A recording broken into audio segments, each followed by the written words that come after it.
Hello বন্ধুরা, তোমরা সবাই কেমন আছো? আশা করি ভালো আছো, সুস্থ আছো। তো আমিও ভীষণ ভালো আছি। মৌসুমি অফিসিয়াল চ্যানেলে তোমাদের সবাইকে স্বাগত জানাই। স্বাগত জানিয়ে চলে এলাম দুপুরে রান্না শেয়ার করতে। তো আজকে আমি কি রান্না করব চলো তোমাদের সাথে সেটাই শেয়ার করব। তো প্রথমে দেখো ডাঁটা কাটছি। তো ডাঁটা কাটার আগে তো দেখো মাছটাকে ভালো করে নুন হলুদ লঙ্কা মাখিয়ে রেখেছি। এটা হচ্ছে লাইলেন্টিকা মাছ। আর এখানে লাইলেন্টিকা মাছের জন্য পেঁয়াজ কেটে নিয়েছি, একটা আদা বেটেছি, জিরে আর একটা টমেটো আর ধনেপাতা। তো মাছটা শুধু কী দিয়ে করবো এখনও হয়নি, বা ঝাল করবো কি আলু দিয়ে করবো, যাই হোক। আর এখানে এই যে এখন ডাঁটা কাটতে বসেছি, সজনা ডাঁটা এই যে কটা কেটেছি আর এই কটা রয়েছে, এগুলো কাটবো। তো সজনা ডাঁটা মাছের মধ্যে দেবো না, কেন লাইলেন্টিকা মাছ তো খুব একটা মানে জ্যান্ত না, যদিও জ্যান্ত হলে ডাঁটা দিয়ে করতাম। আর আমার মেয়ে তো ডাঁটা দিয়ে খাবেই না মাছের ঝোল, শুধু ঝাল খাবে টমেটো দিয়ে বা আলু দিয়ে। যাই হোক করবো, এখন কিছু হয়নি যদিও। আর এই ডাঁটাটা কেটে তারপর চিন্তা ভাবনা হবে যে কী দিয়ে কী করবো।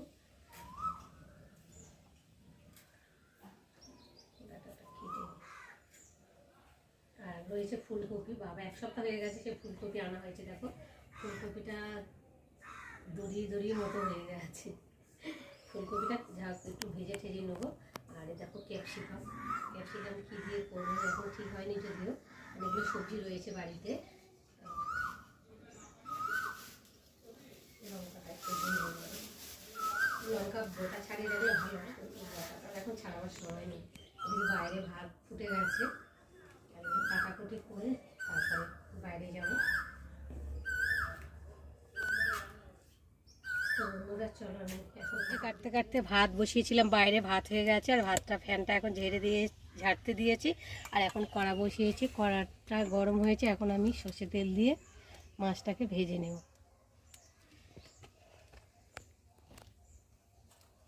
চলো একটু নেড়ে দিই, একটু ভালোভাবে কড়াটা না গরম হলে না মাছটা লেগে যায়। এই জন্যে আমি মাছ ভাজার আগে তেলের উপরে একটু নুন দিয়ে দিলে তাহলে মাছটা কড়ার মধ্যে লেগে যায় না।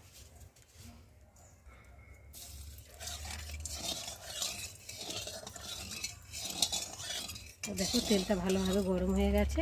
আর এই যে নুন হলুদ মেখে রাখা মাছগুলোকে দিয়ে একে একে ভেজে নেব।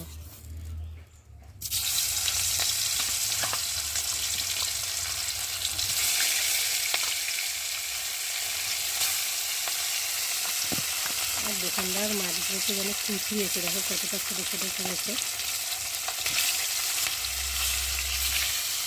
মাছটা পুরো 800 ওজন হয়েছে, বড়ই মাছ দেখে বুঝতে পারছে। তো চলো অল্প আর রয়েছে, ওইগুলো আগে ভেজে নিই, তারপর আবার এগুলো ভাজবো।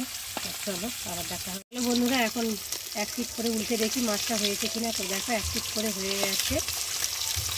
আর এখন আমি একে একে উল্টিয়ে দেবো।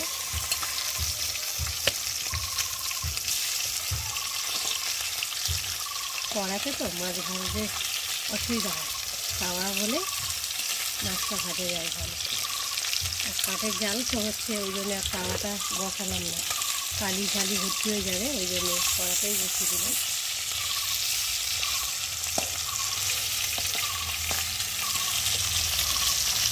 কড়া একটু খোল মতো, তাওয়াটা চেটকানো মানে ছড়ানো মতো, ওটা দিয়ে মাছটা ভাজার সুবিধা হয়।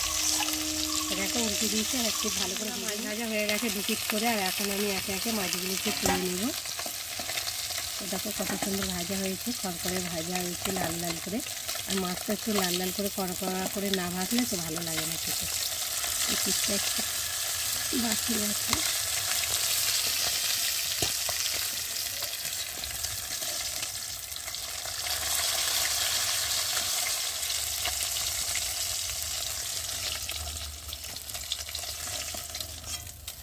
দেখো ভাজা হয়ে গেছে। আর এখন মাথা আর কটা পেটি রয়েছে, তো একটু তেল দিয়ে নিই, অল্প হয়ে গেছে তেলটা।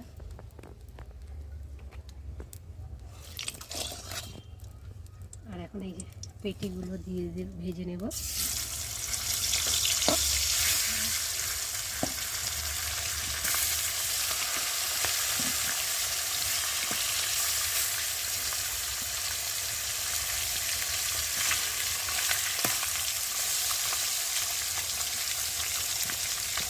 চলো ভেজে নিই আমারটা।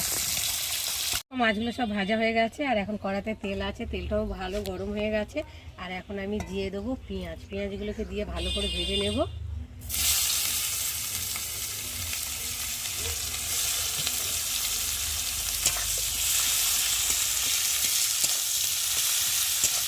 মাছের ঝাল বানাবো তো তার জন্য একটু বেশি করে পেঁয়াজ দিলাম।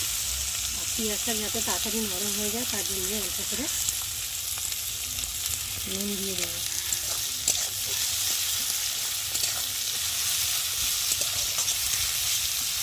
দিয়ে দেবো দুটো কাঁচা লঙ্কা,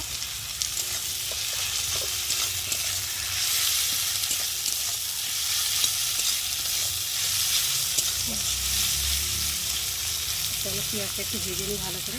পেঁয়াজটা একটু লাল লাল ভাজা হয়ে গেছে, আর পেঁয়াজটা কত সফট হয়ে গেছে। আর এখন আমি এর মধ্যে দিয়ে দেবো হলুদ গুঁড়ো, নুন আর গুঁড়ো লঙ্কা, দেবো আদা বাটা, জিরে বাটা আর একটা টমেটো দিয়ে মশলাটা ভালো করে কষিয়ে নেব।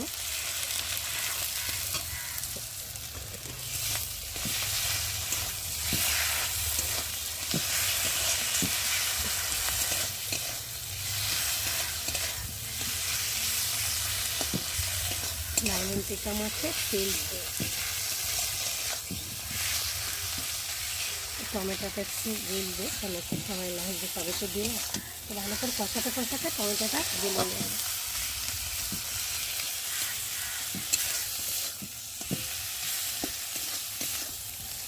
চলো বন্ধুরা একটু কষিয়ে নিই। তো দেখো বন্ধুরা মশলা কষানো হয়ে গেছে, আর মশলা থেকে দারুণ একটা গন্ধও ছেড়েছে, আর তেলও ছেড়ে দিয়েছে, আর মশলার কালারটা অনেকটা চেঞ্জ হয়ে গেছে। আর এখন আমি জল দিয়ে ভালো করে ফুটিয়ে নেব।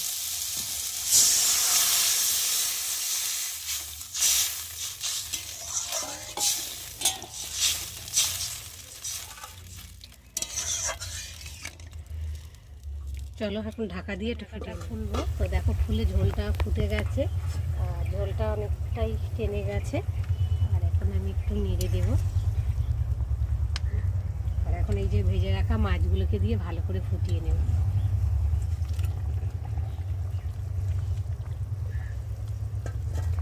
আর উপর দিয়ে দেবো ধনে পাতা কুচি।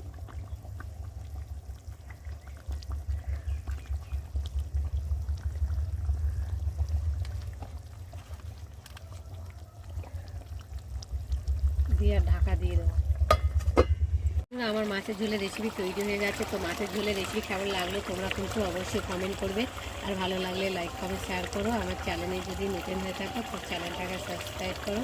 তো চলো আবার তোমাদের সঙ্গে দেখা হবে পরের ব্লগে। ততক্ষণ তোমরা তোমাদের খেয়াল রাখো, তোমরা আমার চ্যানেলটাকে সাবস্ক্রাইব করতে থাকো, আর আমি এদিকে কড়া থেকে পাত্রে ঢালতে থাকি।